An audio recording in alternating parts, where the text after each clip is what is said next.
Hello, everyone, and welcome to the Secondary Heroes podcast. It's a continuation of our special edition series talking about The Mandalorian. It's time for Season 2, Episode 5. It's Chapter 13, The Jedi. This is your host, Trevor, and joining me as usual is... Hey guys, it's Pragu. A child has no name. This is DeLorean Wolfgang. I don't know what you guys are referencing with your intros. No idea. I don't know. I guess Maybe we'll get to it. Maybe. Well, so the big one. This is the one that we've been waiting for a while. Oh, what a fun episode. It was it's been teased for a long time, and here it came. If this is your first time listening, we do like to give a spoiler-free review for a few minutes before we dive into scene-by-scene super spoiler territory. So with that, who wants to start? Frog, you're really good at starting. Why don't you go ahead? Okay. Yeah, this was a great episode. I think that overall it told like I would say a fairly predictable story, but not in a bad way. Like it fell on kind of traditional cinematic storytelling. We'll get into that more when we talk our heavy review, but it worked really well, I think, for these two characters in this situation, and it kind of hinted at a lot of things to come, which has made me excited because I felt like it's going to expand this part of the universe for the first time in live action television. And the action was great. It was a lot of fun surprises as well. So overall, this was probably one of the best of the series so far. I still think I like the one with Bo-Katan a little bit better just because I thought it was more fun. But this one was just almost on par. It just had a lot more going for it because of Ahsoka. This was a fun episode. I just had a good time. Everybody's always saying this show is a Western mixed with like a samurai film. And this, I really felt the samurai film portion of it all. It was so fun and cool, and it was moody, it was dark, it just had everything. It had everything that you want. And this was probably the best episode of the season. I don't want to say of the entire series, but of the season for sure. And I want to know what that thing on Ahsoka's head is. Please. It's part of her. It's not a hat or anything. It's literally just part of her. Okay. So for me, this episode was super hyped. Like, just personally, I've been anticipating this forever, that we knew that Ahsoka was going to be on Mandalorian, and Ahsoka is amazing ever since we got introduced to her in 2009. So seeing her live action was super exciting. And then once we got to Thursday at midnight and everyone started watching it, and there was early hype, like people like, oh my God, and they're just losing their minds over all of that. I was like, okay, let's maybe take a step back. It's not like the greatest thing ever created by man, and it's definitely not. But it definitely is not. It's pretty damn awesome from start to finish. Like, you finally get to see so many things. Like, just the best example I have from my notes, on the third line in all caps, I wrote live action Ahsoka. Honestly, that was enough for me. Seriously. And they made a great storyline to include her. It's a little generalized in terms of like holding hands for fans who aren't familiar with the series. They're like, let's do a very cursory glance of what the Force is and the lore and all that. I would have liked more lore, because once you're into Mandalorian and you've watched 2 seasons and 5 episodes, you're in. You're invested. This isn't episode 1 of the season 1 where you have to hold people by the hand. That was my only kind of drawback, but really outstanding job. Yeah, there you go. For sure, man. And we got it right off the bat too. For someone like me who hasn't seen Clone Wars, I don't know much about Ahsoka or anything like that. I've seen her through Twitter. I've seen her through Instagram. I've seen her through, Star Wars chats and whatnot. And so I know of her. But just like you said, seeing her in live action, it was almost like seeing, oh God, the woman on Walking Dead with the sword. Yeah, it was a Michonne episode for sure. It was like Everyone was waiting for Michonne to show up on Walking Dead. When she did, it was a big deal. This is the same thing. It was like this mythical kind of, hype in the fandom, and then you finally get to see what this person it looks like, on TV. And I had the same parallel. I was in the same wavelength as you. Yeah. It felt like that for sure. So fun. So Yeah. much fun. Yeah. Yeah. We got more, I don't want to say anything. Well, we should probably get into the spoilers if yeah. we say anything Just else. one to Prog's point though. For as good as this episode was, I would say that what it teases down the road is probably my biggest takeaway from what it did, rather than the episode itself. That was my feel with it too. It was like, oh, you kind of go, okay, we're going there. Yeah. So Yeah. there's a It was lot a of fun potential. episode, but yeah, it was the potential that really got me. I was like, okay, this is what this show is now. Well, it Anyway. finally has the story. We finally have that story. We can finally move forward now.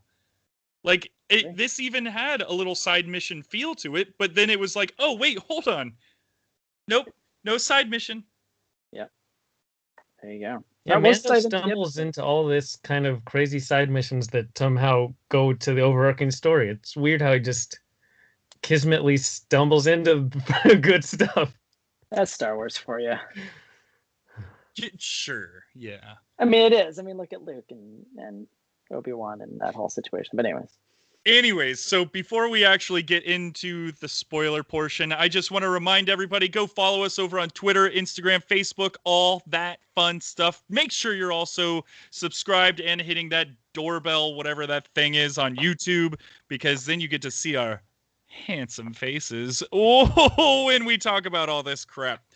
Yeah, so follow us. We're Secondary Heroes on every platform, and I hope that you guys enjoy the rest of the show. Awesome. So we'll start at the top. They don't waste time introducing Ahsoka. It's not like, oh, is she going to be halfway in the episode? Is it going to be like a reveal right at the end? They're like, boom, right at the start. We're going to put everything in like a dark, murky fog, and her lightsabers are just going to pretty much light up the entire scene. And as soon as the first time you see her face, I'm like, Rosario Dawson is excellently cast. The costume design is spot on. You barely see a glance of her face from a reflection from the lightsaber, and it's just so spot on. Mm-hmm. The glow from the lightsaber, the lighting effect was gorgeous. It lit her up so perfectly because she's a very colorful character. And to see that light just gleaming off of her, and even in those split-second cuts, man, was that cool. That like hooked me immediately for this character. Yeah, she definitely had that like ninja-like feel too. She would glow and then she would disappear, and then glow and disappear, glow, disappear. Yeah.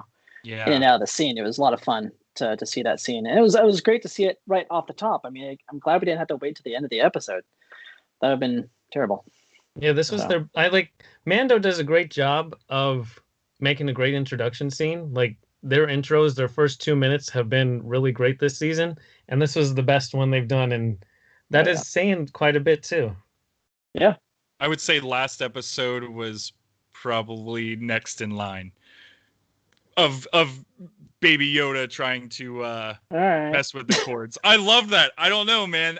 That one's hard to top, but this one definitely did it for me.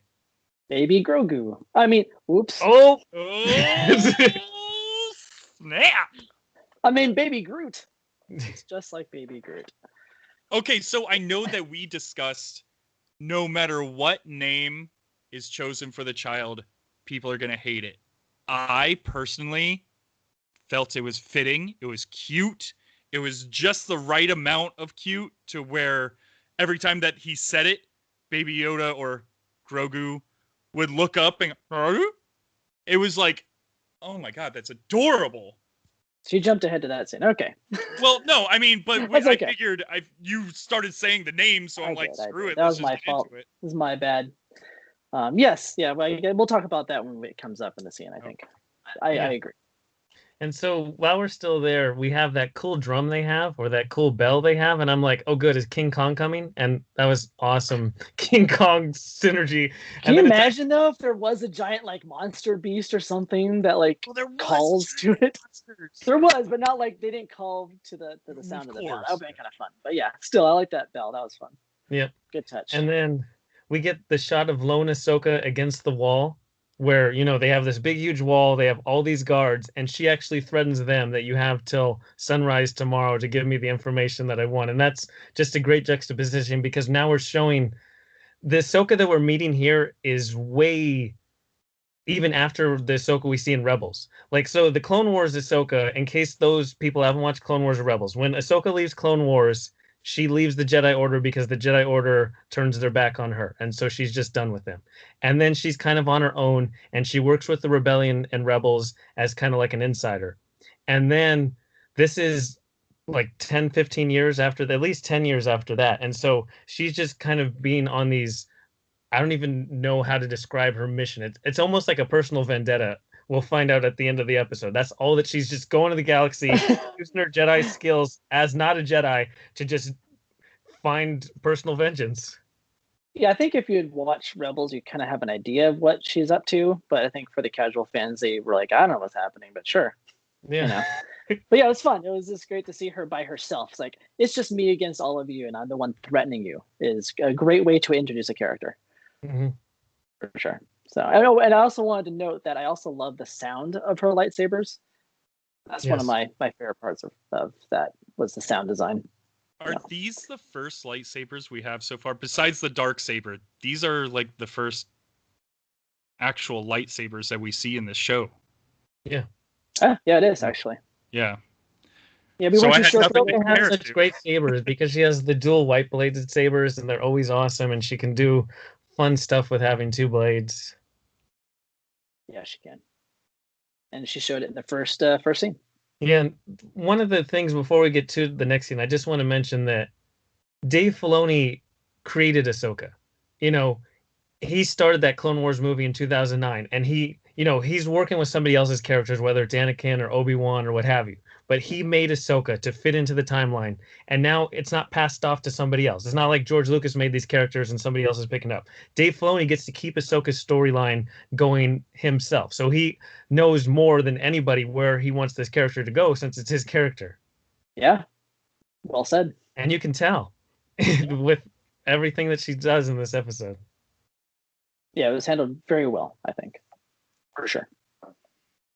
All right, so what's next? Next is we have their landing, and so Baby Yoda's changing seats because they're about to land on this planet. We get to transition back to Mandalorian. So we get this whole Ahsoka scene, and then they're like, hey, guys, this show's actually called The Mandalorian, so we get to go back to him. That's right. We're landing on the planet, and we're tracking Ahsoka this whole time. And so Baby Yoda has the little metallic ball lever because he's obsessed with that from last season, and he actually uses the Force to spin it off and grab it. That was fun. It's a good sequence. It was a good ball sequence. I like Baby Yoda. Anyway, it's a nice juxtaposition also against the intense action to start, and then going like, oh, don't worry, we still have the cute, baby to do cute things. Don't worry, we're not just going to be lightsabers flying around for 45 minutes and over. Which would have been fine with me. But that would have been all right too. If they showed up at the very end. Nice. Very nice. So yes, I do like the planet as well. It's nice to see different planets this season. That was one thing that I wanted to mention was it was nice to see this new planet that had new creatures. Like you've got those big tall tree-like creatures or whatever Corvus. Yep. Oh, okay. No, that's the planet. I don't know what those big. Oh! I thought you were talking about the creatures. I was like, all right, let's see. I'm not that nerdy. I'm sure it's online somewhere. I'm sure it exists. I'm sure. They reminded me of the creatures from Mist, from The Mist. Sorry. The Mist, yes. Yeah, the long legs and stuff. Yeah, that was. Yeah, they do. It was kind of cool. I liked it. It was nice. It was a well designed. I don't know if Filoni had some say in what the planet looked like, but it felt very much like the way he would frame scenes in like Rebels. It just had that look. If that makes sense. No, it makes just because it's so nice dark and gritty. Especially because the person who's leading this planet, the magistrate, she used to work for the Empire, and a lot of Rebels is shot where Empire is overruling the planet, and they don't care about the planets.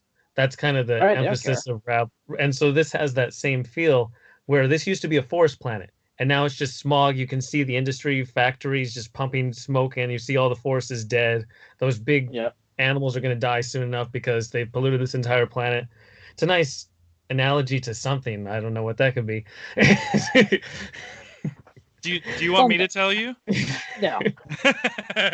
So let's move on to the next scene. They land. They do land. And now the one thing I turned, so he goes into town, it's in disrepair, and everyone is running scared. But what I really noticed is that he doesn't wear his jetpack. He has the long rifle from the first season. Yeah. And I was like, why are they doing that? And it goes into what they're, this whole is like the lone gunman samurai theme rather than being a Mandalorian. And so they wanted to establish it back to what they were doing in season one. Yeah, that makes sense. Good call. I didn't even, that was not something I had picked up even. I knew that they were trying to go with the Western feel, but I didn't notice the lack of the jetpack. It's because I was staring at him and I'm like, damn, dude, that must be so hard to go to bed and change. And I'm like, wait, he just sleeps wearing all that because he had just so much stuff on. I was Yeah. like, damn, that's such a hassle. It must take you so many hours in the morning to get ready. No, it just sleeps. That's in what I it. was It probably thinking. stinks. It probably smells terrible. Mando, use some deodorant, man. So, sorry. But yes, he's the lone gunman. He comes into town, talks But to the. I mean, I think I like the look of him wearing the rifle too, because I didn't even catch that either until you mentioned it, and it just kind of like dawned on me. Oh yeah, and it looks so much better too. Like when he's got it almost looks like little horns on his back. It looks pretty cool. So I don't know. Silhouette. I think it was definitely an aesthetic thing. Yeah, because then he goes up to the magistrate, and it's a good introduction because they have those torture tubes right on the outset, and they love that effect where they can do the skeletal shock thing because they're like, we're going to use that as much as we can. And then they do the different scene. They switch the scenes from outside to inside, and you can see how it's like all like dirty and grimy outside, and then you go inside, it's all tranquil and peaceful, and there's all the little ponds and stuff. And it's like, oh, this is how she's, isolated herself from the horribleness that's going on in this world. Oh, power. Yeah. Well, I mean, looks great though, but that's exactly where the whole, like for me, the samurai look comes from. Is she's got this beautiful, like almost koi pond with the bonsai trees that immediately I'm put into that like Kill Bill scene, which I'm sure we'll get to Kill Bill. It's funny because it also felt like Westworld, where in season whatever, they're all in the Western theme, and then all of a sudden they go to that samurai theme setting, and it's like they did the same exact transportation. Yeah. That's weird. Yeah, I did not like that part of Westworld, but yeah. Anyway. I'll try not to compare it too much to that then. But I feel you. I get you. And then we get the obvious mission to take out Jedi because you knew once we saw that Lady has a problem with Jedi that Mando would be tasked as a bounty hunter to take out Jedi. Yep. And he's like, oh, conveniently, he's going into town to ask about the whereabouts of Jedi. And he didn't even ask to ask anything. They gave the information to him. Like, how'd you know? Well, and they were going to offer him, what, the steel the best staff? part. Yeah. Or spear or whatever it is. Mm-hmm. Yeah. Okay. Which that comes up later. And I didn't realize how powerful that steel was. So yeah, we'll get to that part. Yeah, we'll get to that too. It's storytelling. It's called plot device, but that's okay. It's okay. The show's not perfect. No. But yeah, she's like, we'll give you this pure Beskar spear as a reward. A little too obvious, what that's going to entail down the road. But then the one funny thing is he has Baby Yoda in his little sack, down by his waist, and he sack by his waist. Excellent job. And just him saying, I keep it around for luck was funny. Yes. It would have been funny if they pet the top of his head. I keep it around for luck. Yeah. It's like a lucky rabbit's foot. It's just exactly. living. It's like, why do you have that weird creature? It's my little luck buddy. That's all. That is fun. And all so right, so we leave. We leave the town and he gets to go hunting for a Jedi. And this is fun because Ahsoka would sense as soon as Grogu or Baby Yoda lands on the planet because she hasn't seen or encountered a Force-sensitive person in probably years. So the second that he was even in the radar. She would know exactly where he is, no matter where he's on the planet. But anyway, he's gonna go around slowly but surely into the forest, and fun, he conveniently puts Baby Yoda out. He takes him out of the pack and he puts him on a rock just so he's easily visible. Like he could have left him in, but just for story's sake, we're gonna put him out in this prime position where he's completely open. At first, I thought Ahsoka was just gonna come by and snag him, but instead, she comes out like flying out of nowhere and has the two lightsabers go right into his armor. And somehow magically, his Beskar armor can stop two laser swords right dead in their tracks. They don't even dent. They don't even leave Nothing. any type of like scuff on the armor. Yeah, Beskar is pretty nice, I have to say. It's kind of like I don't know, like adamantium or something, in this realm, or vibranium, or It's definitely vibranium. So is this steel a part of like past Star Wars things at all? Because I had never seen anything like this before. Is this like from, I don't know, Rebels I've not heard or of it Clone before. Wars or anything? I haven't heard of it before. Okay, I mean, so it is from the expanded universe, but okay. I don't think it's been anything that's been on film. Gotcha. Okay. No, this is the way. This is the way to show that he can be, that he can defend himself against any kind of laser sword that happens to be out there. Well, that always makes me curious as well, because we've seen him get struck by actual lasers from laser guns. So are the lasers that are firing out of the guns, are those roughly the same lasers that are coming out of a sword? No, those are different. Okay, cool. I'm glad that I'm here to ask these very tough questions. Very tough, man. But yes, it was an interesting moment to see it just kind of stick there on top of his armor and not cut through. That was a fun little scene or moment. And so then Mandalorian tries to do something, and Ahsoka just acts like that's no big deal. Like he sends the little rope around her, and she just flips him over the tree, and just is like, "Dude, you still suck. I don't care that your armor. Yep. I'll just peel your armor off. I don't really care." But one thing I noticed is that Ahsoka came in unnecessarily aggressively. There's no way Ahsoka's character would have done that, but whatever, that's fine. It made for the great going against the armor effect, which will be a gigantic thing later in the episode. That's the only reason the sequence was included. But then they're doing a little fighting and tugging around or whatever. And since Baby Yoda's not tucked away, he's out in a prime position. She can stop and say, "I hope you're here about him." If he was tucked away, Ahsoka probably would have just killed Mandalorian, and then that would have been that. End of the show. Never even would have known. That's all, folks. Never would have known, man. Who knows? Yeah, it was all for effect, obviously. That's fine. I'm sure he got some notes too from up above saying, "Nah, she's got to come in swinging." All right. Yeah. Fine. Fine. Who knows? Who knows? Maybe she's just mad. Well, then, I mean, she already thinks. Wouldn't she already think that he's? I mean, she could tell that he's a bounty hunter. I mean, how they even say she even later on she goes, yeah, your bounty hunter, I killed your bounty hunter or whatever. Yeah, so I just maybe don't think Ahsoka would view him as a threat. That's all. Okay. Yeah. Ahsoka's been around for quite a while and got rid of much tougher foes. Like literally, she had to fight Darth Vader, Darth Maul, and Emperor Palpatine in the course of like an hour. So. What's a bounty hunter? What's a bounty hunter, huh? And maybe I should look up this Rebels show.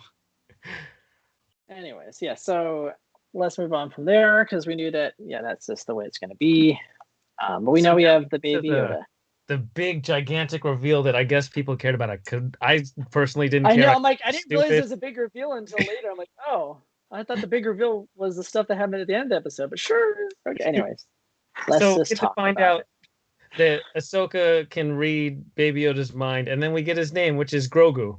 And yay, now we know, and so we don't have to call him Baby Yoda or the child, but I will always call him Baby Yoda or the child, and Grogu is going to be the third of the ways I call him. I might even call him Kid because Mandalorian calls him Kid. Yeah, hey Kid. Come here, Kid. Good job, Kid. Pretty much. Okay, so I definitely think that it's a cute name, though. I think that it works. It's perfectly fine, but I still think they should have called him Groda instead of Grogu. Groda. Now, why Groda? Baby Groda. Because it's like Yoda. It's Groda, and come on. Groda. little too on the nose there. There's no beating around the bush when Ahsoka says, I've only known one ever of his kind, which Twitter did hate that Yaddle wasn't acknowledged or anything. But the thing is, Ahsoka was like 4 when Yaddle died. Just slow your roll, okay? Ahsoka probably never met Yaddle. Yeah, she's gonna know. She's not gonna remember. I don't remember anybody when I was 4. Come on. I don't know who Yaddle is. Those people are all dead anyway. Yaddle's from Phantom Menace. Yaddle was on the Jedi Council, and it's Yoda with like a wig. And yes, I caught that, Prague. When you were 4, it was like World War II times. I get it. Yeah, back in the day. Yeah. Very cool. Yes, I'm fine with it too. Yeah, I'm not going to really use it. I have to instinctively, like I want to call him Gorogoa or something funner, but Gogurt or something. Gogurt's a fun name too. Yeah. Well, they said his name so many times, and I feel like I just couldn't capture it. Like it didn't sink in until like the very end of the show. And even after the show ended, I almost immediately forgot what it was. That's like me with most Star Wars names. Like when they first came out, I'm like, I don't know what that character's name is. And you find out like on a toy later, like, oh, your name was IG what bit deep pop pop. Okay. I'm not gonna call you that. It's not like Ahsoka. Ahsoka Tano. It's just a good name. Grogu does not flow off the tongue the same way. But to Alex's point, I do like the way he responds to his name. Oh, that was the best part. That was the best part for sure. Every time. I love it. Like a little dog. Love it. It's just like a little dog. He tilts his head and he moves his ears. It's identical to a little dog. Or a little infant. Yep. Oh my god. Because anytime that I call my baby's name and she looks up at me, I'm like, oh, it's the best. And so in this whole sequence, we get some exposition. What else did you want to say, Alex? Oh, no, nothing. It had nothing to do with this. Okay, you can still say it. Okay. I was just going to say I love being a dad. Because I get all those Baby Yoda. That's what I'm saying, Mando does too. Just in like real life. I get all the Baby Yoda stuff in real life. It's great. Awesome. And more, because I've got to change a Baby Yoda diaper all the time. We don't ever see that part when Mando has to be like putting up his little like robe thing. Which I'm glad. I'm glad we don't know what his like real body looks like under that adorable robe thing. Because if we see like a little frog creature under there, like that to me kind of ruins the illusion of cuteness. Now, unless he's got like pudgy, like a baby rolls, and he looks like a little baby under there, then that's adorable. I'm guessing he does. But I can't imagine. I think he looks like a little frog creature. Probably. With a baby head popped on. Yeah. Okay, let's move on. We do get more exposition, and essentially the most interesting point. So Ahsoka says a lot of boring stuff. She explains that the Force binds all living creatures because I've never seen Star Wars in my entire life. I've never even seen the original trilogy or anything. So we have to have that. Nobody has. I thought the Force was all about the M count. Of course. The M count is how you access the Force, but the Force is still what it is. Oh my god. Oh, why are they going to make it so confusing? It's so hard. And then we get the mention of Yoda. People are like, oh, look, it's Yoda. I know that name because this is Baby Yoda. This is Baby him. This was him when he was a baby. Wait, that doesn't work. A few notes on thematic parallels and all that. We'll test him in the morning and all that good stuff. But my takeaway was that he was trained by many masters during the Clone Wars. So if we effectively say he's 50 years old and A New Hope is about 30 years ago before Mandalorian, or maybe like 25 years ago. Clone Wars has to be at least 15, 20 years before that. Like, literally, there's no way Baby Yoda had enough time to be trained by multiple masters before the fall of the Jedi Order. Well, and if he's only a baby at 50 like this, what was he like 40 years ago? I mean, he had to have been at 10 years old. He's still sitting in a cradle, you would think. Drooling on himself. Yeah, he's still spitting up. Well, many masters tried to train him. And he just doesn't do anything. Oh kept man, teething on plot everything. holes. Right? Plot The holes. funniest one I saw online after the fact though was, when Anakin goes to kill all the younglings, there's all these people who are putting like various kinds of gifs of people running away of Grogu when Anakin comes to kill all the younglings. Yep. Like, oh, hurry, let's run. Uh, Anakin just looks so good, everybody. Let's get out of here. I don't know how Grogu got out of that one. Anakin seemed pretty resilient on snuffing out everybody there. Pretty much. Yep. Well, Yeah. Well, he was trained by multiple masters, so maybe he had a special trick that helped him get away. Yeah, he went to Anakin. This is not the youngling you're Yes, looking this is not the youngling you're looking for. for. Okay, so then costume design again is awesome because now she has her cloak off. I didn't mention the first scene. It's really cool when she has the big cloak on because Ahsoka loves The that hood cloak. and everything. Yeah, so now she's just down to her normal attire, and that's awesome design too. yes, agreed. And then we get to the testing sequence because, yay. Why not? Why not? And so let's move rocks because, like the Last Jedi told us, the Force is all about learning to float rocks. Float your rocks. It is. Well, I was every expecting this to be another one of those scenes like Yoda and Luke scene. I was expecting to just see that scene all over again, like Baby Yoda lifts up the spaceship. But what's the crest? Razor Crest? Yeah, the Razor Crest. I was the expecting Razor him to lift that up somehow, and then they're all going, "Oh my god!" Ahsoka was gonna ride on Baby Yoda's back. Yeah, It'd that be like the whole She universe fights thing. the battle on his back. got to do a flip over a log. God. Fantastic. Then Baby Yoda has to go kill Darth Vader version of Baby Yoda. The Anakin version, when he was still Anakin before he turned to Darth Vader. Oh, That's how he came into the room. Yeah. Anakin comes in to kill him, and that's his vision that he has to face. Good stuff. Man. And he doesn't We run are out writing- each time. He We're faces- writing gold. Yeah, this is good stuff. Come on, Filoni. Jeez, acting like he's a big Star Wars guy. That's a bunch of Filoni. Oh, you beat me to it. I was going to Yeah! There was Did Jimmy- $5 on the line. Dang it. Did Jimmy send that to you too? No, he told me that I had to drop that line and he would pay me $5. So Oh. dang it. Kidding. Mm. All right, so Hate to see it. Bunch of Filoni. Anyways, all right. I like it though. And so then he drops the stone immediately, and Drops the he can ball. only do it when Mando is like, "Here, look at the little ball that you took off of the ship."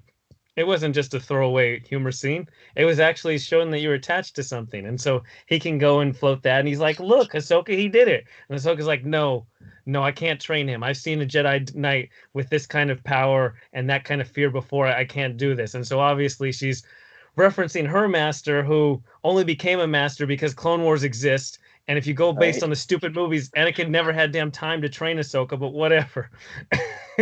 That's okay, because who cares about those movies?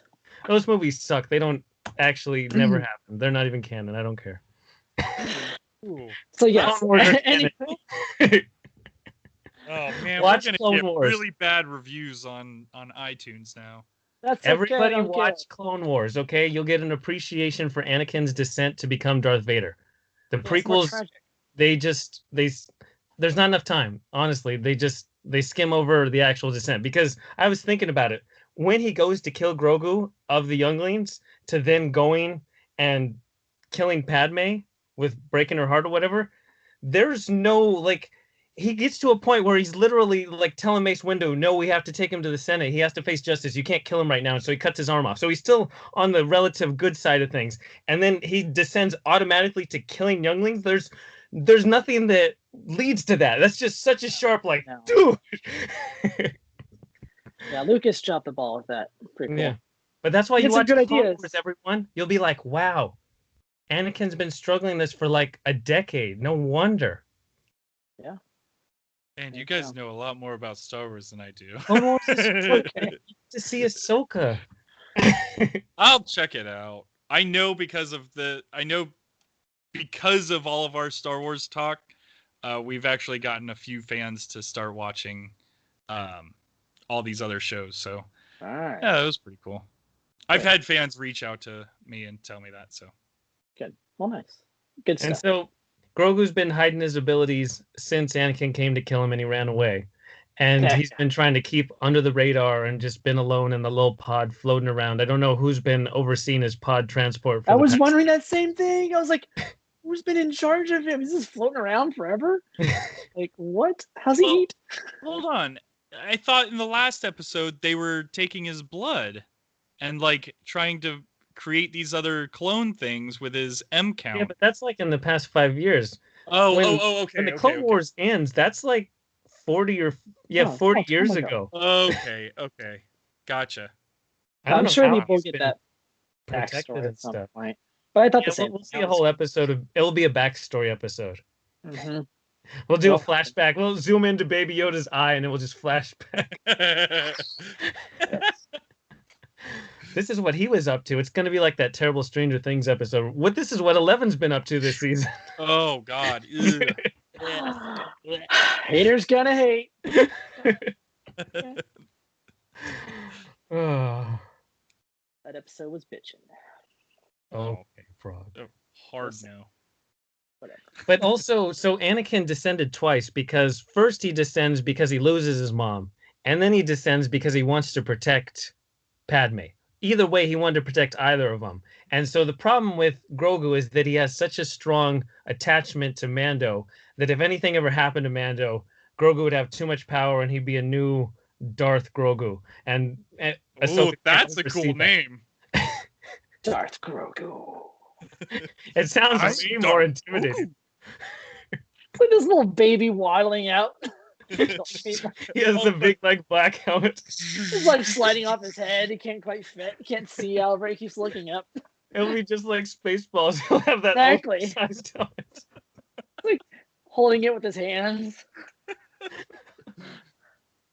Okay. It's gold. This is gold. All right, we need to keep going. Right. So next? He says no, I can't train him for those reasons. But then Mando's like, well, come on, reconsider. They told me I need to kill you, so we'll go kill them and then you'll train him. And she's like, you know what? Yeah. Everything that I just said about Anakin and Darkseid, that's stupid. We got a deal. I was just messing around with you. I was just waiting for you to bark. Now that's a good idea. Put some time into creating decisions for characters, please. I know it's only a 45-minute show, but let them at least consider their choices for just a beat. Would it be nice?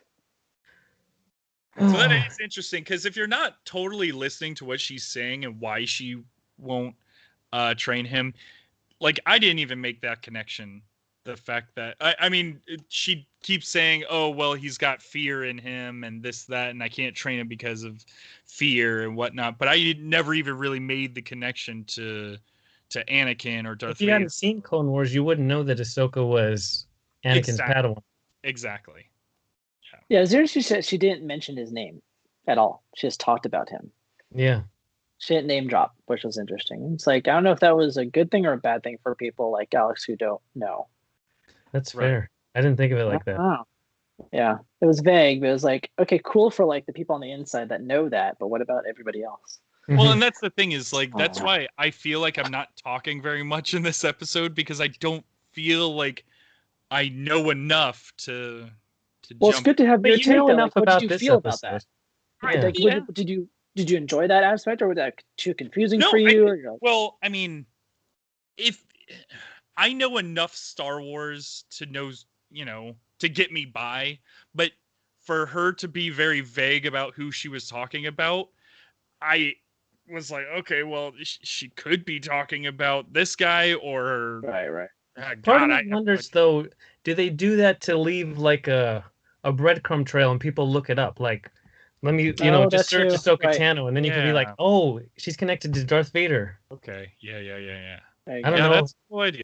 But a lot of people won't do that. They just look at it like, okay, this is a fun show with shiny colors. But I guess there are going to be people who want to deep dive. Yeah. And Yeah. so I did just really quick. Mando says, "Grogu, do you want this?" Just like he's talking to his dog, and they were playing fetch. It was the same exact voice. If Mandalorian had an actual dog, that's exactly how he would have talked to it. Grogu, Not like a you want the 50-year-old ball? Yeah. creature Who that can wants the wield the ball? Force. Who wants the ball? Here you go. It was a little jarring. Like that whole thing, the way he was talking to the kid was a It was a little little weird. too dismissive. Right. He knows what he's capable of. Dude can pick up a rhino, and literally your armor has the logo of the rhino that he got rid of. You didn't do anything to the rhino, You dude. did nothing, buddy. Yeah. Or maybe soil yourself. I don't know. Yeah, he's just bait. Yeah, that's where she should have in his armor. Bait. Little bits of bait. And so now they've All right. agreed to work together, and we get a little backstory of the magistrate, and I didn't really care. Obviously, she's a nobody who is just Right. whatever. You're Her just there backstory to is two be a sentences. puppet. I was like, well, it's going to take away the inevitable fight between them. When, guess what? Any character who's going to go toe-to-toe with Ahsoka, they're going to have more than a two-sentence backstory. I'm 100% sure of. And so then Ahsoka storms. We get more badassery. She cuts the bell. She does that cool thing where she does both of her sabers and opens it in front of her face, which is, I mean, you can find that. She does that a bunch in Clone Wars. So that's just her like token thing that they actually did in live action. It was awesome to see.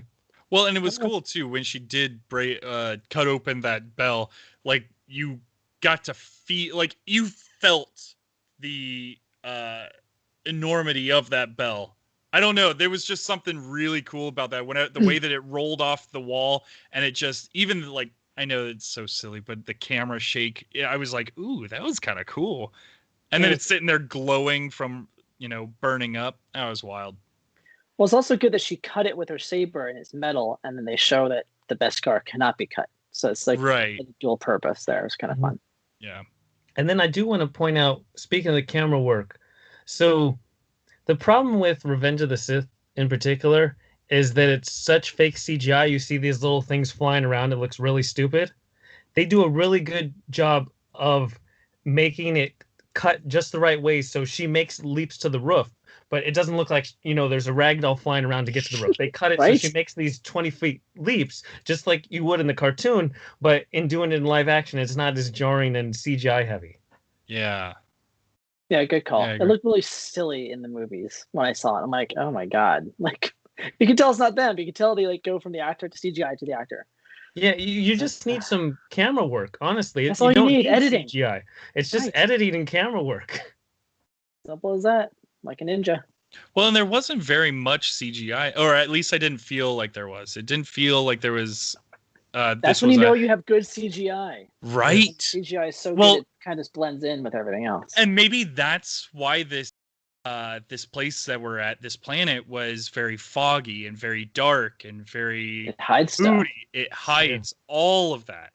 Because, I mean, Jurassic Park is the greatest example where, you're taking 1992 CGI and you hide it behind darkness and rain.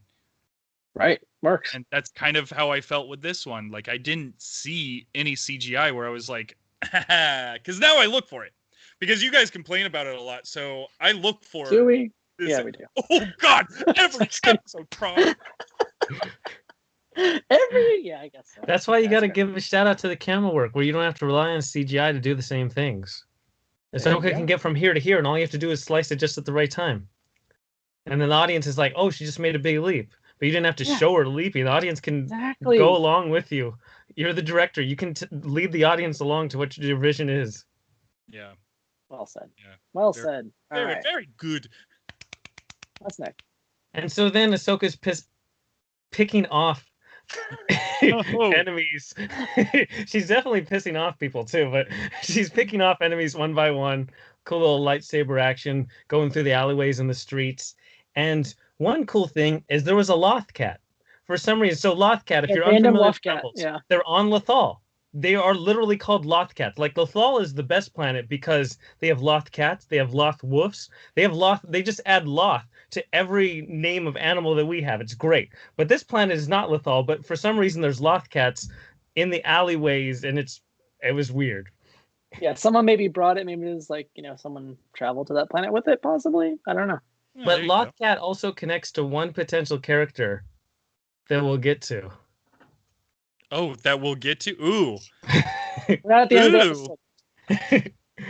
And so then the guys are going to be killed. The guys she has to, like, the tortured guys, and Mando comes just at the last second and saves those guys, and that's yay. That's Well, and fun. this was the scene that I had mentioned earlier where she's like, "Your bounty hunter, I killed your bounty hunter, whatever." Right. Yeah, and that's when she started the whole thing. Yep, and so now we get to the showdown fight between Ahsoka and the Magistrate, and she has the Beskar spear, and luckily we know the Beskar spear can go toe-to-toe with a laser sword, so at least gives her a fighting chance. Like, if it was a regular piece of metal, Ahsoka would walk up and slice the spear plus her in half, and that would be that. So that wouldn't be a very fun fight. So they had to show that Beskar armor could stand up, and that we get this whole fun little spear versus saber fight. And the only thought I had during the scene was, why didn't they ever give Rey turning her staff into a damn double-sided lightsaber? Right? I had so many questions about that movie. This is not go there. But it just, you're whipping it around. If that was a lightsaber, that would have been great. But then we have the fun going back and forth between the number one in command of the Magistrate talking to Mando outside, and they can hear the grunts and the swords and all that fun stuff, and talking and talking and talking, just so they, I don't know, whatever. Right. So that the two don't have to show the actual fight. Yeah, let them cut down on fight choreography. Right. Yeah. But this is where it felt like Kill Bill.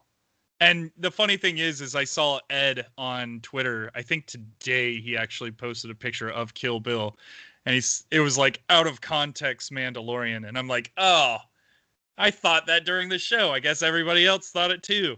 Well, they also have to give themselves the ancient fighting stances. It's like, it was like, come on, yeah, we got it. We got the whole samurai battle thing, and we're using swords, and there's no guns or anything. We're in that alternate reality where we don't have laser guns or anything like that. Cool. When there's laser guns right outside the walls. And literally that's all Mandalorian can do, is use laser guns and fire and stuff. Well, Mandalorian's just Batman. He's got his rope thing, and he is Batman. He's the Batman of the universe, yes. He's Batman of this universe, no joke. Yeah. There you go. Okay. I'm okay with that.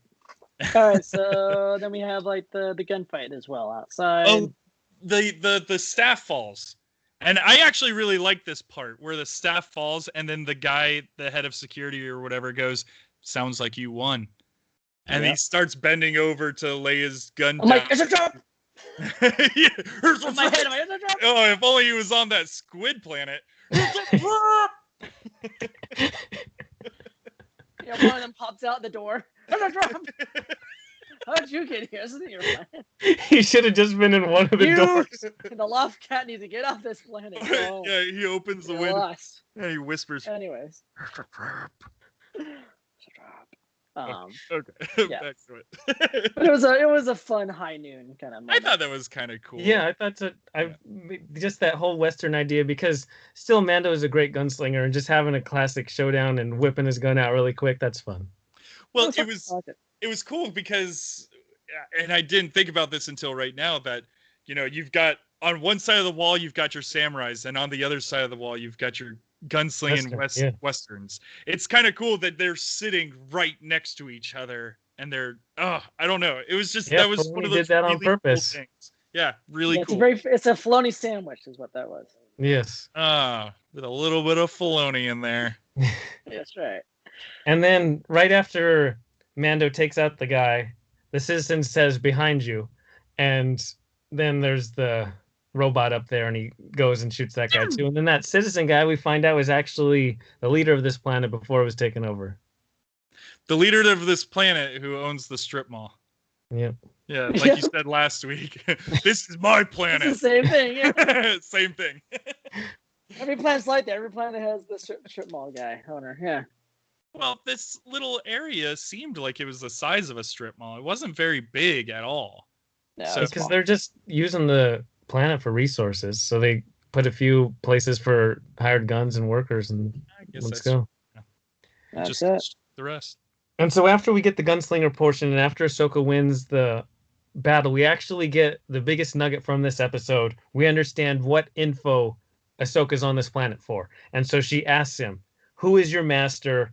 or "Where is your master? Where is Thrawn?" And so if Thrawn doesn't mean anything to you, which Alex, I'm sure that it doesn't. Nope. He's a big blue guy. So he's essentially a blue version of any kind of like Imperial leader command guy. Him is he's studied and trained in no, he hasn't trained. He's studied all your Jedi arts. He's kind of like General Grievous, who's not a robot. Very similar kind of mythos in the way that he talks about things. But he was the main adversary in Rebels. He was the one who always was tracking him down, always right on this particular ghost ship and this little pocket of Rebels that we focused on. And so having Thrawn tied in brings us to Ahsoka, but more importantly, it brings us to Ezra. And that's why there's a Lothcat, because Ezra's from Lothal and he can communicate with animal species. That's one of his Force abilities. And so to have the Lothcat there, I think is tying to Ezra, just because we do get to the point where after this whole battle and after this whole, we're talking everything up, Ahsoka says, "I won't train him, but take him to this particular Jedi temple, let him use the Force and emit his energy, and maybe a Jedi might sense him. I don't know how many are left." And so as soon as she said that, I'm thinking, well, at the end of Rebels, Ezra transports to a different plane of existence. And in this time period, I think Luke is still doing the school. He's still training Ben, because I don't think it's far enough where he's given up. And so those are the only two Jedi I know of in this current time period in the entire universe. Oh no. Yeah, it was a for sure thing. I was all like, I'm pretty sure they're gonna have Ezra. Yeah. Okay, so which is fine because I like that character a lot. So. They're not gonna bring in Luke, are they? They I don't know. Well, people love Sebastian Stan as a young Mark Hamill. Right, but if he's training Ben God, who is it? Ben Kylo Solo. Ren. Yep. Yeah. He's already an old man, so he could still play himself. Mark Hamill could still play himself. That's fair. They would do is, I mean, God, they've done it 1,000 times in other shows where they de-age people. So and they don't even have to de-age that much. That much, exactly. So they he just could put a little like just back. for Min in his beard, and he's good. Just for Min. But yeah, he could easily come back to play Luke again, and then we just can't get away from the Skywalkers. That's why I think they'll go with Ezra, just for that reason. He put a Lothcat in it. I mean, that was not a throwaway little thing. Yeah. And not only that, Ezra ties directly to Thrawn. Like, literally, Ezra's last act in Rebels is to defeat Grand Admiral Thrawn. And so if Ahsoka's looking for Thrawn and Ahsoka says there's another Jedi out there, it's pointing to one Jedi. Well, that's why I didn't realize it was going to be Ezra until she said Thrawn. Then I went, oh, okay. Yeah. That's where this is going. That's where Ezra. Because like before, I'm like, who the hell else is out there? Because I'm like, I'm pretty sure Ezra's not around right now. There's no way he would be able to. But maybe, we don't know. This is several years after. I don't know. Yeah, Ezra's got to be like, because he was always like, 16 to 18 or whatever. He wasn't like fully aged out. So he's got to be like 25 to 30 now. Mm-hmm. Just don't cast Ezra Miller. That's all I'm saying. We don't need Ezra on Ezra. We don't need that, please. Thanks. I just want to throw that out there so they don't do it. Well, I just went on to Google real quick just to look up Thrawn and Ezra, and nice. This guy looks pretty creepy. Thrawn is going to be fun because what's his name? Lars Mikkelsen? He plays him? He voices him, yeah. Yeah, he voices him. Just like, so the one kind of regret I have of Ahsoka is Rosario Dawson looks the part, but I've grown so accustomed to Ashley Eckstein's voice as Ahsoka. If they could have dubbed it somehow, I just would have loved to see it. So I think that's something that's good for me, because I think that Rosario Dawson did a great job, and I don't have anything to compare it to. So she did a great job. It's just she sounded like Rosario Dawson. Like I've seen Right. So Rosario you'd be like, Dawson oh, it's enough. Rosario Dawson. Like that's what I thought the whole time. I didn't think it was Ahsoka at all the whole time, even though she looked cool. I was like, yeah, it's Rosario. Yeah. It's okay. It's what it is. She did a great job. Yeah. But anyways, I think the even cooler is that Thrawn is actually a extended universe character, so he was even predates all this stuff. So when they brought him onto the show and the cartoon, I was like, oh my god, they're bringing in actual like books, that we thought were all thrown away, and they brought it back into canon. So that's even more exciting to me because that really is an extended universe for us to venture out into. Well, that's the cool thing. Like what we learned about like Cobb Vanth. Cobb Vanth had his own books as well, and he was in the first episode. So they definitely are doing deep dives with, getting into more of this like side stuff that people really don't know much about. And it's a fine 'cause it's delicate already balance because like when we talked about episode 1, we're like everything is connected to the main movies. It's like we're on Tatooine and here's Jawas and here's the Sand People. It's all these established things. But now as we're getting into it, they're doing more deep cut stuff. And it's actually a pretty good delicate balance when you take the season as a whole rather than looking at an individual episode. Yeah, I can see that. Yeah. Because you want to connect to general fans, but you also want to dive deeper into the huge universe that is Star Wars. Right. Right. Yeah. That's my favorite general. Well, now, and that's, oh man, now I'm like thinking back to that first episode again and how they hinted at Boba Fett being still alive. And it's been 5 episodes since then. And there hasn't been any other mention of this. But what would be the point of them showing Boba Fett at the end of that one episode? We're, like I said, we're 5 episodes in. People have long forgotten that first episode at this point. They're now looking ahead at Thrawn. They're now looking ahead at Ezra and Ahsoka. They don't care about Boba Fett anymore. But that's going to make an appearance again later on. My question is, are they going to continue down this Mandalore storyline? Or are they going to go down the whole Ahsoka, Ezra, Thrawn storyline? Or is that going to be her own spin-off series that they're trying to do? Ooh. That would be interesting because it is tough. Because if you do a Mandalorian storyline, I thought she would have Sabine with her in some connection. Because if you bring in Sabine, it's Mandalore. That makes sense. It's all about Mandalorian. And Ahsoka and Sabine were together last we saw them. So now they're separated for whatever reason. Even though they both have their both goal at the end of Rebels is to find Ezra. So if Ahsoka wants to find Thrawn, she obviously still wants to find Ezra. It's a whole connected idea. But where is Sabine? And so, like, to your point, I don't know, based on where she left this, I don't know if we're going to see Ahsoka again. It's kind of like Ahsoka was a bridge, and we're not seeing Ahsoka again in this show. But she could do her own show with her hunt for Thrawn and Ezra, because it depends. Are we focusing on Mandalorian, or are we focusing on Baby Yoda? It's not, the show isn't called Grogu. It's called Mandalorian. Right. So I think it's going to be all the Mandalore lore in this show, and they'll probably do a spin-off show, I'm guessing. Maybe Filoni will attach himself to that more full-time, and then maybe this will just be Favreau. I don't know. That's my guess. I mean, I could be wrong. It's a lot to throw in the pot for a show that's so simple, or has been so simplistic up to this point. Yeah, especially if you're doing 8 episodes a season. Like Clone Wars, when it started out, they do so much storytelling because there's 22 episodes a season. It's a lot of time to tell a story. If you give your 8 episodes, it's tough to tell a Jedi story and a Mandalorian story at the same time. Right, you can't. This is not going to happen. So that's why I'm thinking it's going to be. This might be the last time we'll see her on this show. I would watch a show called Ahsoka. I know that.